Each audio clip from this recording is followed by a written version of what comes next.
Mexico grants asylum to Bolivia's Evo Morales and demands that he be allowed to travel safely. Chile to rewrite Pinochet-era constitution, but many say it's too little too late. And Caribbean countries honor their often forgotten war heroes on Memorial Day. From the headquarters of Telestar English in Quito, Ecuador, this is From the South, and I'm Camila Escalante.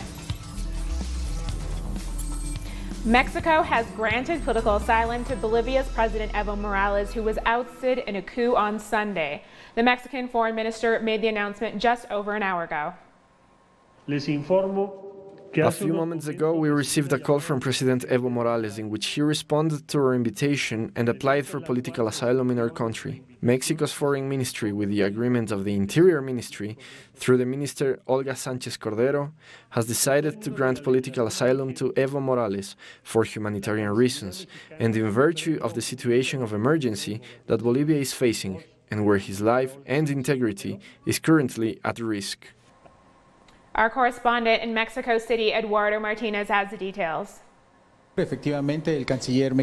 Indeed, the Mexican Foreign Minister Marcelo Ebrard has just said that he has been in contact with President Evo Morales, who has requested asylum to ensure his safety. The doctrine that Mexico has defended and practiced for so many years allows it to grant asylum to political figures who request it. In this case, the Foreign Minister said he would be sending the request to the Mexican Senate, which controls Mexico's foreign policy, and which would process the safe conduct to protect the physical safety of Evo Morales, who will then be arriving in Mexico City once all the paperwork is ready. In the morning, President Andres Manuel Lopez Ebrard has referred to the coup d'etat in Bolivia. He said that the Organization of American States must not remain silent about what happened. And Foreign Minister Ebrard then made clear that Mexico would continue to recognize Evo Morales as president until the end of his mandate, because Mexico could not recognize any government that was not the result of elections or other democratic processes. They also would not recognize any type of military government.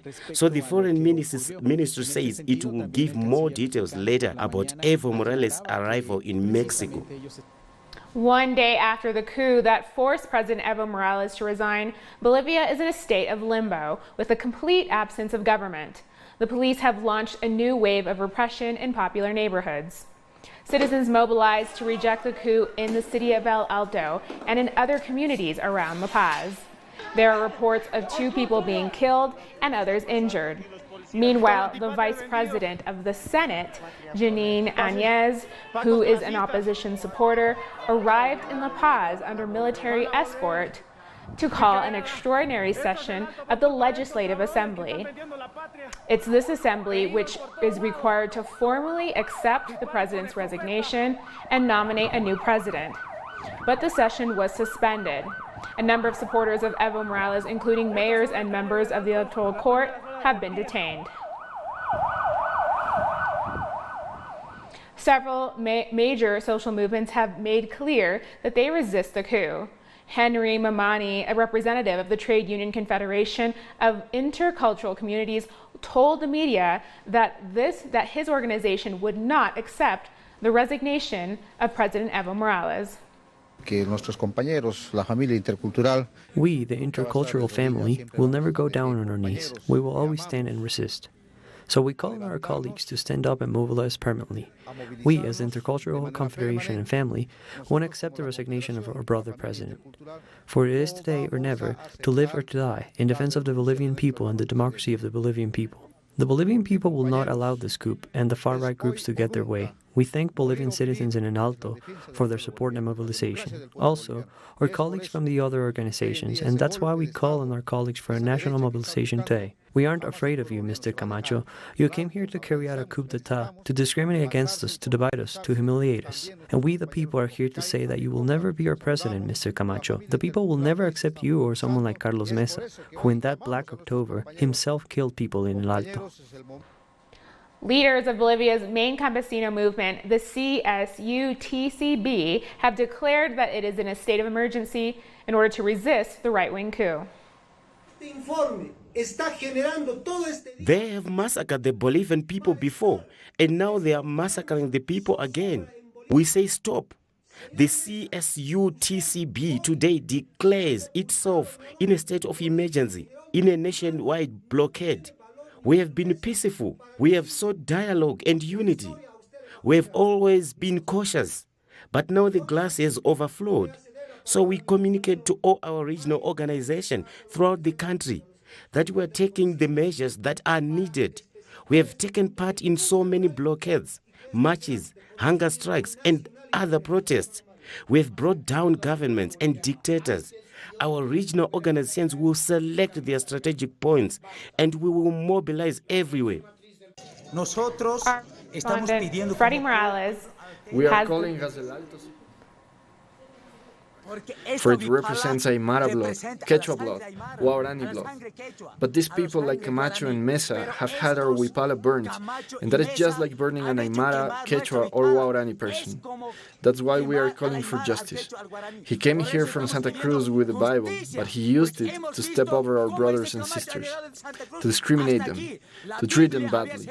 We have seen the same throughout the Republican era with this and the Bible.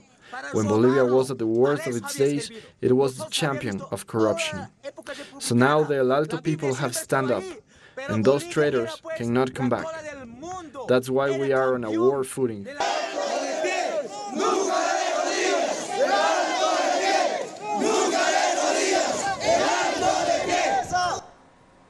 Our correspondent Freddie Morales has the latest from La Paz.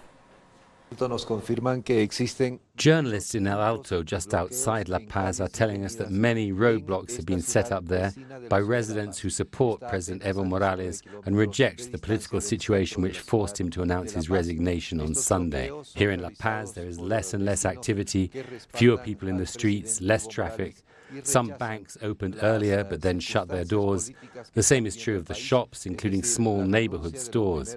This is because there is a total vacuum of power in Bolivia. There is no president or vice president. There is no national authority at all, but nor are there local authorities. Government offices are closed, schools have suspended classes, as have the public and private universities. This is because of the complete lack of security in the cities of La Paz and El Alto. The police, who had been in revolt for 3 days, after the resignation of their commander this morning, announced they would return to the streets, especially in the popular neighborhoods, to combat what they call antisocial elements. They've returned to El Alto, where people are attempting to resist and oppose the resignation of President Morales. In the interior of the country, there haven't been reports of major incidents, except in Chapada, where the Cocoa Growers Association has announced resistance to what they call the coup d'etat and the resignation of the president and vice president. The political crisis in Bolivia is a result of escalating violence led by right-wing groups that had been working to overthrow the government. Let's take a closer look at the events which led to Sunday's coup. Fires set inside electoral courts and other attacks against public institutions were the first phase of the coup in Bolivia, a situation that began after opposition groups decided to reject the results of October's general elections. Opposition violence in the streets did not cease. Destruction, road blockades, and armed protesters multiplied in different cities of the country. Despite growing violence, opposition leaders continue to call for mobilizations, not willing to wait for the results of an audit of the vote count. At the same time, aggressions against government supporters and the leaders of the movement towards Socialism Party were on the rise. They were being subjected to kidnappings, torture, and public humiliation. I am in the side of the truth. I am not afraid to tell the truth. I am in a free country and I will not stay quiet. If they want to kill me, go ahead, kill me. As I said one day, I will give my life for this process of change. In line with these destabilizing plans, different media outlets were taken over by opposition groups, trying to prevent them from doing their work. The attacks became more and more personal and reached the homes of ministers and people close to the government. As a result of this terrorism and of threats against their lives and their families, senior government officials were forced to submit the resignations. Governors, mayors, and some senators resigned to save their families. What are they being told? If you quit or speak against Evo, we will respect your family. Now I have resigned. We have resigned. I don't want to see families abused under the instruction of Mesa and Camacho. The resignation of President Evo Morales marks the last phase of a coup which had as a main tool extreme violence. Protests in condemnation of the U.S.-backed coup in Bolivia and in defense of deposed President Evo Morales continue in major cities around the world. In Washington, demonstrators have already began gathering outside of the OAS headquarters, which sits across the street from the White House. The OAS, which monitored Bolivia's elections, had called for the results to be annulled while questioning the validity of Morales' victory. Those taking part in the solidarity action, led by advocacy groups Code Pink, the PSL, and Answer Coalition, are condemning the OAS as a dangerous institutional arm of the U.S. neoliberal foreign policy machine. Protesters are therefore calling on the international body to retract what they say are its misleading claims about the duly elected Bolivian leader. And protesters have poured onto the streets in Argentina, declaring their support for the Bolivian people who are struggling to defend the significant gains won under Morales' leadership. Mobilizations are taking place in Buenos Aires as protesters decry the institutional breakdown in Bolivia. Social movements and advocacy groups have rejected what they say is a crime against Bolivia's sovereignty. Argentina's president-elect, Alberto Fernandez, has also decried the situation in Bolivia, calling it a coup. There have been enormous advances in all social indicators in Bolivia in the last 14 years that bothered the privileged sectors, that hydrocarbons have been nationalized, that basic income has been increased for the entire population. Despite all this, a minority, together with the armed forces, are carrying out this outrage, this barbarity that has to do with a coup, with the policies that we thought has been eradicated from the region. That is why it is so important that popular movements throughout Latin America come out to repudiate this coup in Bolivia. We'll take a short break now. Join us again in a minute.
Welcome back.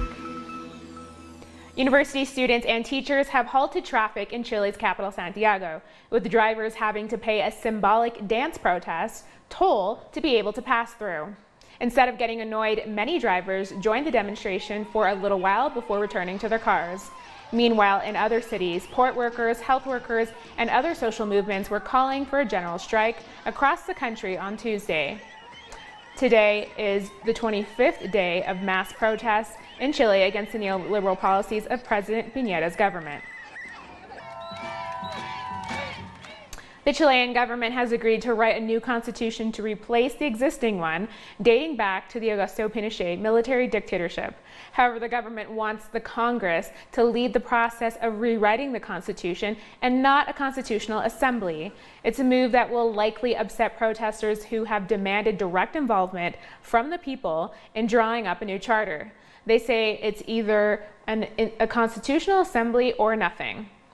Meanwhile, the Interior Ministry has not yet given a timeline for the process, but said that the government would move quickly to begin.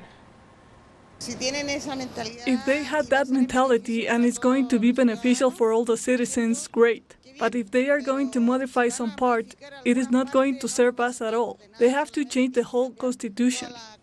It's a first step, yes, but since they are just opening up steps, it's like saying that in Chile the ministers, they talk and don't do anything. Protests continue on in Haiti as the opposition called for mass demonstrations across the country on Sunday. The unrest began in July 2018 as Haitians demanded the resignation of President Jovenel Moise, who they accuse of leading a corrupt regime. The Caribbean nation also suffers from high inflation and fuel shortages. The police have violently repressed demonstrations using tear gas and rubber bullets. Some retaliated by throwing stones and setting vehicles, debris, and other objects on fire. At least 20 people have been killed and 200 injured in 5 weeks of protests. Jamaica's former Chief Justice Sir Edward Zaka has died at the age of 88. Prime Minister Andrew Holness tweeted that he was deeply saddened by the news and offered condolences to his family and friends. He recalled that Sir Edward was the first Jamaican to be appointed to the UK Privy Council and was knighted in 2015. Sir Edward served in the courts of appeal in Bermuda, Turks and Caicos Islands, and the Cayman Islands. He was sworn in as Chief Justice in 1985 and served as President of the Court of Appeal of Bahamas from March 2000 to July 2001. Trinidad and Tobago marked Remembrance Day on Sunday with the observance of the annual Memorial Day parade put on by the nation's protective services. Dignitaries and members of the public looked on as hundreds of law enforcement officials performed their drills. The President and the Prime Minister participated in the wreath-laying ceremony at the National Memorial Park in the capital city to honor all who have served and all who have fallen in World Wars I and II. Barbados also observed Memorial Day with a similar march by the country's troops. The Governor General and Prime Minister partook in the wreath-laying ceremony at Heroes Square in Bridgetown. Onlookers listened to the sermons and hymns which sought to immortalize those who fought in World Wars I and II and either lived to tell the tale or died. We'll take a short break now. Join us again after this.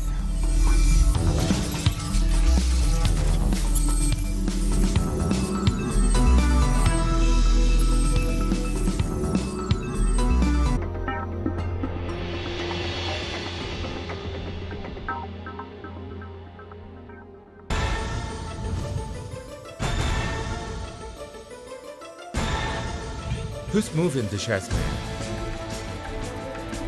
What interests motivate the actors behind each event? The board is deployed there. Critical move. Investigates every event from Monday to Friday. Only on Telesur.